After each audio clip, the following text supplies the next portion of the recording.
Bonjour à tous et bienvenue dans un nouvel épisode d'Objectif Marathon des Sables. Salut Fred. Salut à tous, salut Maud. Alors c'est le huitième épisode où là, cette semaine, on va vous parler de la préparation physique. Aïe aïe aïe, c'est pas un truc franchement qu'on aime. En tout cas, moi j'aime pas du tout.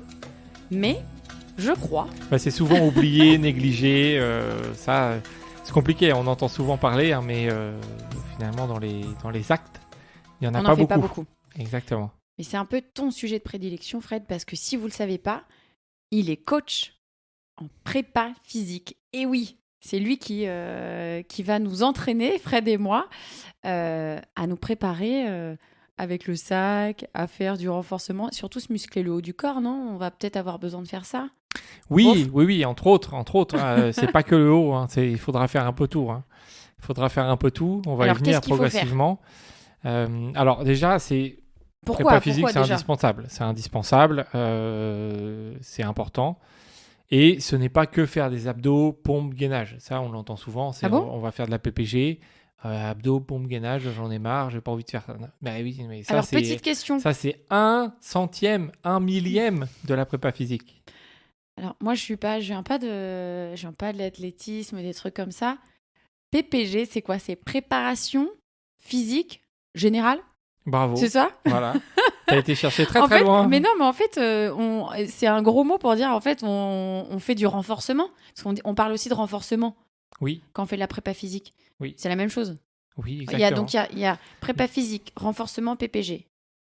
Non, c'est tout pareil. Oui, non, mais en dénomination, c'est ça que je veux dire. Oui, alors si on veut aller plus loin, j'avais pas écrit, mais si on veut aller plus loin, si on veut parler de pilates, de yoga, de crossfit, de tous ces sports qui sont nés, qui sont maintenant des compétitions à part entière, c'est ni plus ni moins que de la préparation physique. Ça y est, on habite trop dans le sud. Ni plus ni moins. Oui, j'ai fait exprès. C'est de la préparation physique. Ok. Après, on fait ça pour se sentir bien, pour s'étirer, etc. Mais c'est grossièrement de la préparation physique, tout simplement. Donc, ok. Donc, il y a plein de termes, plein de disciplines. Mais en fait, on va revenir à la base de la base.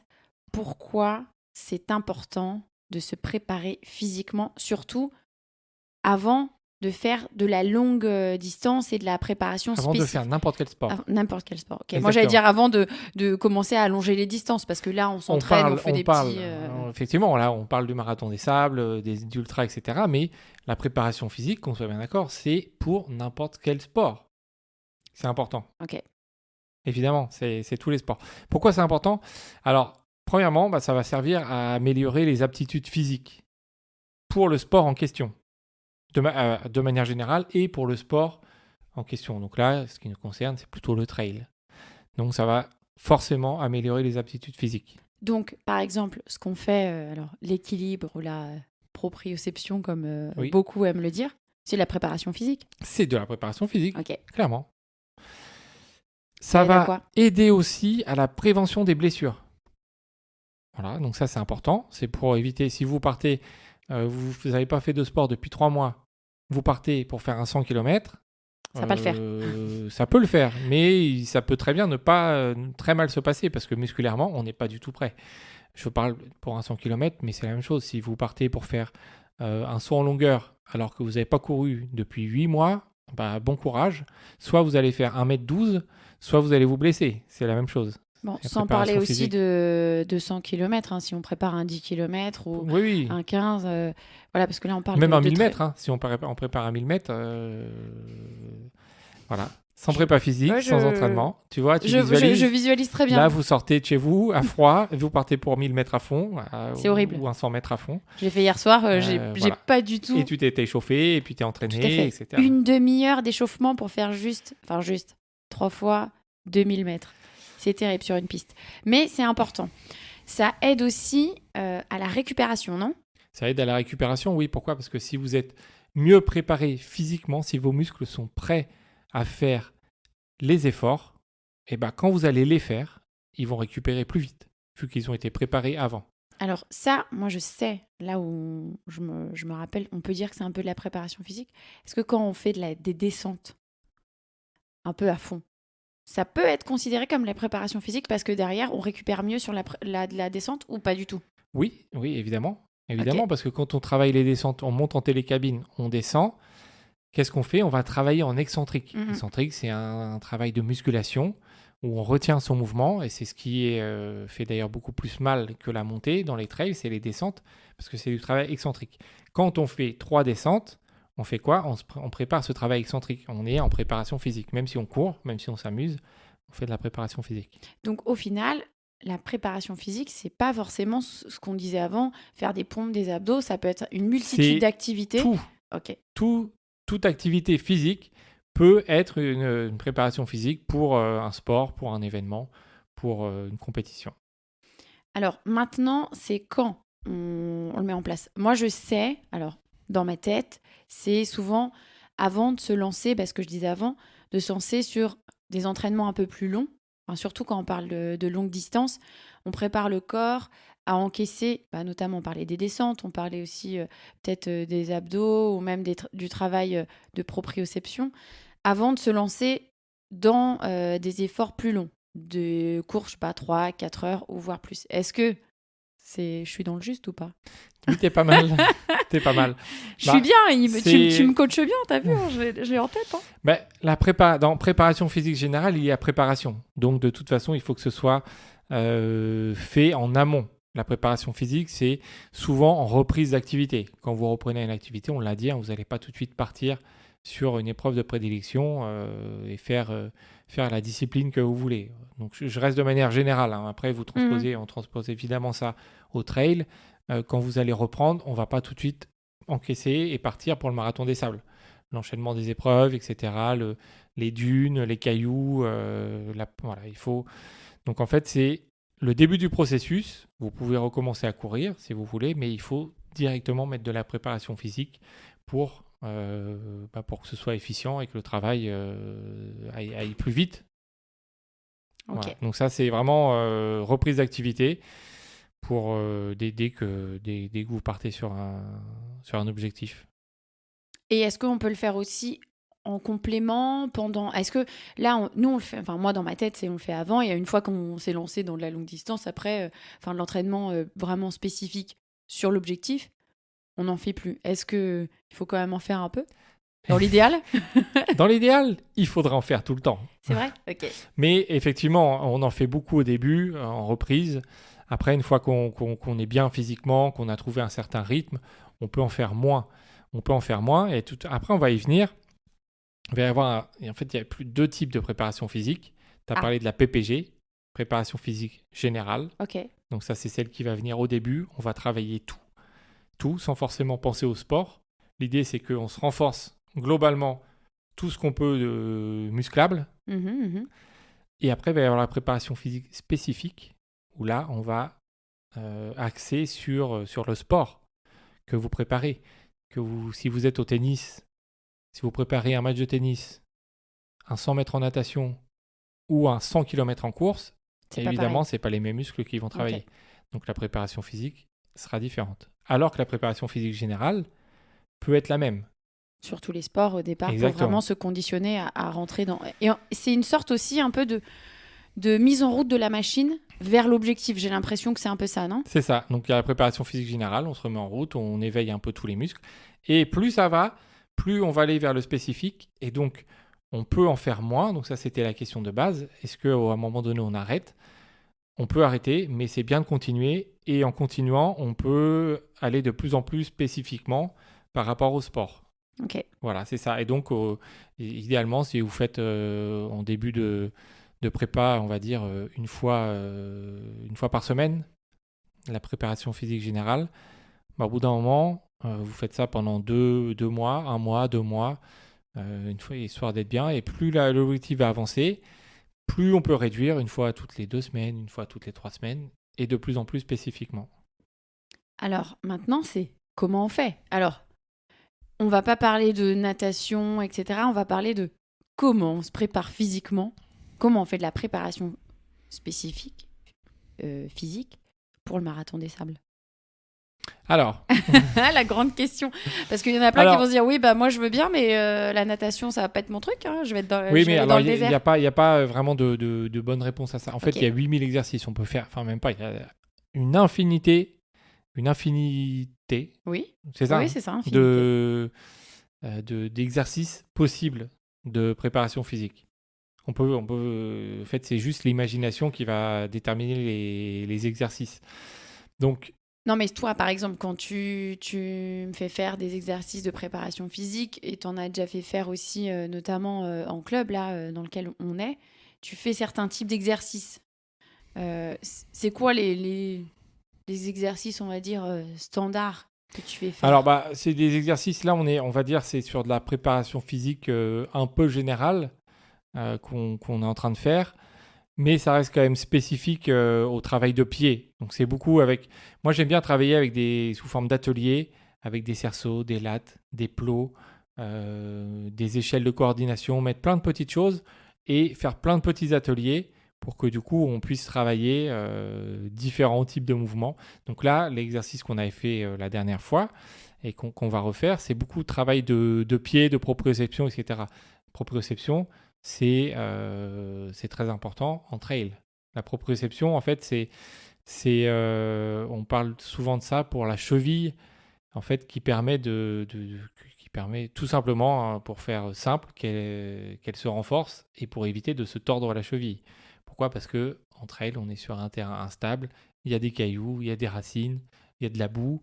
Il y a du sable, en Il y a du l'occurrence. sable ici, on court pas sur de la route, donc il faut préparer la cheville aux torsions, aux dévers, au sable. Au sable, hein, on sait que ça va être compliqué, la cheville elle peut partir à droite, à gauche, c'est pas du tout stable, donc il faut se préparer pour ça. C'est quoi un exercice de proprioception qu'on pourrait faire à la maison, par exemple, des gens qui voudraient se préparer Alors, chez eux? le plus simple, c'est vous mettez debout sur un pied et vous restez sur un pied. Vous allez voir, ça va travailler. Alors, un pied, évidemment, les deux pieds ne se touchent pas, hein.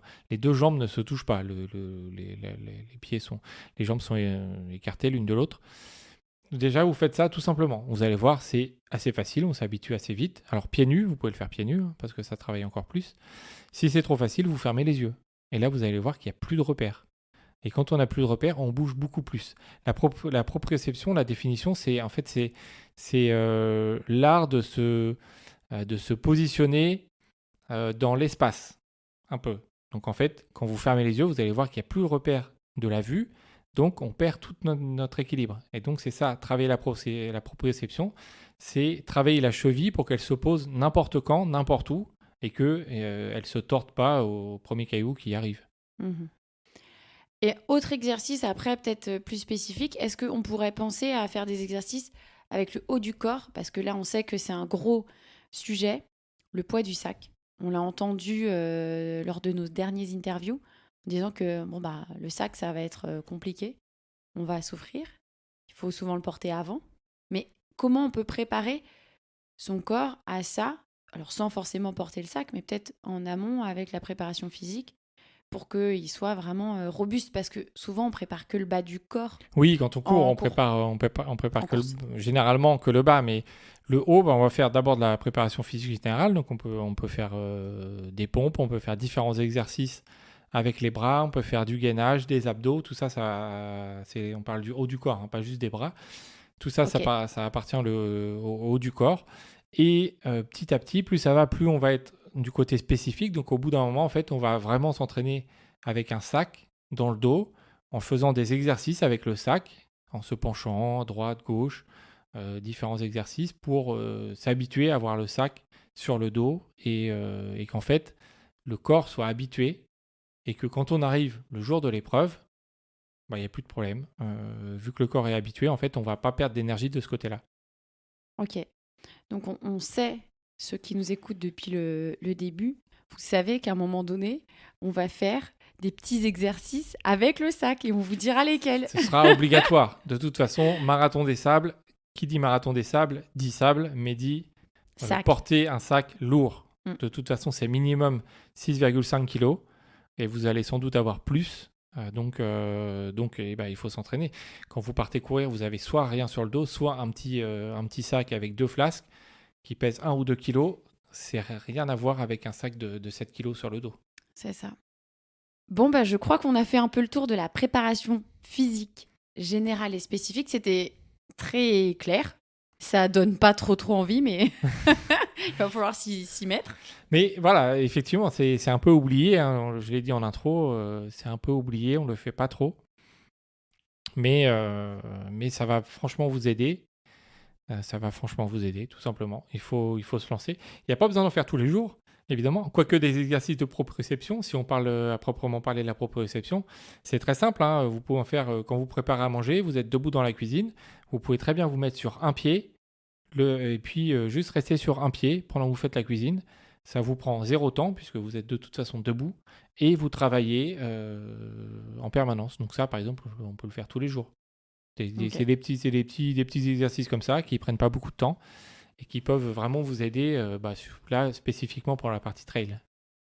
Et s'asseoir sur un ballon, là, j'y pense parce que je suis assise dessus. Oui, s'asseoir sur un ballon. C'est un très bon travail pour la sur proprioception.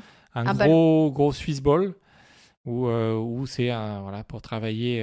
Là, en fait, tu travailles effectivement, tu fais de la préparation physique de manière générale parce qu'en fait, le fait d'être en déséquilibre tout le temps, tes muscles dans le corps doivent tout le temps bouger en permanence pour que tu restes en équilibre, justement. Et là, tu renforces tout ton corps en profondeur. C'est ça. Voilà. Donc, c'est peut-être imperceptible, mais c'est très important. De toute façon, quand tu as commencé, hein, les premières fois où tu étais sur le ballon, tu sentais bien que ça tanguait, que tu bougeais, que tu n'étais pas prête. Et puis là, aujourd'hui, là, tu es comme si tu étais sur une chaise. Parce que tu t'habitues et puis du coup, ton corps, il s'est renforcé. Ouais, c'est comme si c'était normal. Ça va faire bientôt 1 an d'ailleurs. Ouais. Merci d'avoir suivi cet épisode. On espère que nos petits conseils, nos petits échanges avec Fred, ça vous plaît toujours autant. Oui, on est là pour vous aider. Et puis d'ailleurs, on n'a pas fait le petit point entraînement où on en est, nous. Aïe. Avant de partir, j'allais dire hop, c'est bon. T'allais zapper ça, mais non. Oui, parce que tu t'es moins entraîné cette semaine, un petit peu moins. Oui, mais attends, qui s'entraîne dans les deux ? Alors moi, je m'entraîne toujours pas. Voilà. Le prochain rendez-vous pour toi. Si, je me suis entraîné. Ah, c'est vrai. J'ai fait une sortie, c'est très important. J'ai envie d'en parler. J'ai fait une sortie dans la montagne. Je suis retourné en Haute-Savoie. J'ai fait une petite sortie avec Cédric. On était à Surcoût. Ouais, on est parti à 1100 mètres. On est monté à 1008 dans la neige, au-dessus des nuages. C'était trop beau. Et puis après, on a fait toute la descente. Et d'ailleurs, en parlant de... C'est bien parce que ça fait un petit rebond. Bonne info pour mon tendon, j'ai pas eu trop mal après, donc c'est peut-être en voie de guérison. Mais c'est surtout que comme j'avais pas couru et pas fait de dénivelé depuis plusieurs mois, et qu'est-ce qu'il y a aujourd'hui ? On est là, on enregistre mercredi. La sortie c'était samedi matin, donc et t'as encore mal. Dimanche matin, lundi matin, mardi matin, mercredi matin, 4 jours après, j'ai toujours de bonnes grosses courbatures aux cuisses. Voilà. Pourquoi ? Parce que j'ai fait, je pense, un truc qui n'est pas très bien. J'ai fait trop de descentes. J'ai fait un travail excentrique assez important, comme je l'ai dit. Le travail excentrique, c'est ce qui casse les fibres musculaires. Et là, disons que moi, la prépa physique, elle était à 0. L'entraînement, il était à 0. Et j'ai repris par du travail excentrique, ce qui n'est pas bien, parce que ça aurait pu peut-être mal se passer. Ça s'est bien passé, mais 4 jours plus tard, j'ai toujours des courbatures. Et je pense que demain, jeudi, ça sera sur la fin, mais je le sentirai encore. Donc voilà, au bout de 5 jours, presque une semaine pour récupérer juste d'une petite sortie. Parce qu'on a fait quoi ? On a fait 7 km, hein, c'est vraiment pas été beaucoup. Mais le fait de faire du dénivelé, ça m'a bien cassé. Mais j'étais content parce que du coup, je sais pas si ça va signer ma reprise, pas tout de suite, mais j'ai fait une petite sortie, tu vois. Je n'ai pas rien fait. C'est vrai. Tu n'as pas rien fait. Moi, j'ai moins fait cette semaine. T'étais en déplacement, que t'as de bougé. sorties. Ouais. Je baisse les stats. J'étais sur 4, maintenant 2. Mais après, t'as fait 3 semaines à 4, donc tu méritais une semaine un peu plus cool. C'est ça. Voilà, c'est un peu les cycles d'entraînement. Semaine cool, on va pas dire que c'était ultra cool parce que j'ai fait une sortie, j'ai fait 2 fractionnés. La première, direct, ouais. La première, c'était une fois... non, je sais plus, c'était 5 fois 4 minutes, quelque chose comme ça. Avec un parcours sur de la piste, hein. On parle vraiment de la piste. Et la deuxième fois, c'était du fractionné en... Alors, je sais pas si on peut appeler ça en pyramide. C'était 15 secondes, 30 secondes, 45 secondes. Et j'avais le même temps de récupération. Et on a fait ça 5 fois. Donc, un peu dur, mais c'est du travail spécifique qui permet aussi de gagner en vitesse. Peut-être, je ne sais pas, sur le marathon des sables, on verra. Alors, c'est du travail spécifique, mais plutôt pour type cross, C'est type ça. Oui, demi-fond. là, voilà. Marathon des sables, c'est pas trop spécifique pour le marathon des Non. sables. Mais ça va m'aider, j'en suis sûre. Mais ça peut te servir si tu es à la bagarre pour la gagne dans le C'est marathon des sables, exactement dans la dernière dune. Si tu as un effort de 3 minutes à faire, bim, Je le tu ferai. seras devant. Oui, bon, on n'y croit pas trop, mais en tout cas, non, c'est intéressant de faire aussi ce travail-là parce que je ne l'ai jamais fait. Donc un peu d'appréhension, mais ça se passe bien. Et on va continuer l'entraînement comme ça. Et puis, d'ici 10 jours, on sera sur des nouveaux entraînements, des entraînements croisés dont on parlera dans un prochain épisode. Oui, entraînement croisé, effectivement, parce que pendant les fêtes, on sera où ? Dans le Jura. Dans le Jura. Et on va prendre nos micros d'ailleurs. Et on vous remercie d'ailleurs parce qu'on reçoit plein de messages pour nous dire que le podcast, c'est super et que, en fait, voilà, ça vous plaît. Donc, merci à vous. On est super contents. Et n'hésitez pas à partager Objectif Marathon des Sables, que ce soit sur Instagram, sur Facebook. Envoyez-nous des petits messages sur ce que vous faites, vos entraînements, si vous avez peur ou pas peur, parce qu'on a eu des petits messages qui nous font bien plaisir, en tout cas à moi. Mais puis, oui, c'est cool les messages. C'est ça fait l'interaction. Ouais. Et puis, la semaine prochaine, vous avez rendez-vous avec une interview de Christian Ginter. Christian, il a juste terminé le Marathon des Sables 34 fois. Nous, on se pose des questions pour un premier. Lui, il a fini 34 fois. On peut vous dire qu'après son interview, on était peut-être un peu plus serein, ou pas d'ailleurs. Mais voilà, on a eu quelques conseils sympathiques de sa part. Donc voilà, la semaine prochaine, c'est rendez-vous avec Christian. Et nous, on se retrouve dans 2 semaines pour faire un nouveau petit point sur notre prépa. Salut! Ciao!